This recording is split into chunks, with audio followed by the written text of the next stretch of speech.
যারা ভাগে কুরবানি দিচ্ছেন বা যারা ভাগে কুরবানি দেন তারা সাবধান হন। কিছু মিস্টেকের জন্য ভাগে কুরবানি দেওয়ার পরেও কুরবানিটা আল্লাহর কাছে কবুল হয় না। সেই মিস্টেকগুলো কি কি আমরা বোঝার ট্রাই করব, জাস্টিফাই করার ট্রাই করবো। রাজি আছেন তো ইনশাআল্লাহ?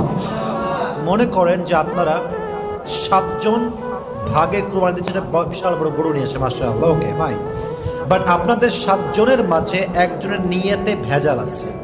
তার নিয়ত হচ্ছে লৌকিকতা, শো অফ, তার নিয়তটা ইখলাসের সাথে নয়।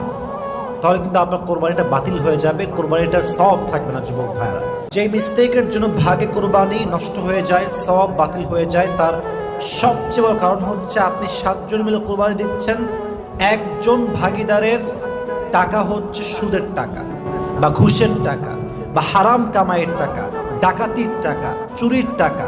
একজনের হারাম টাকা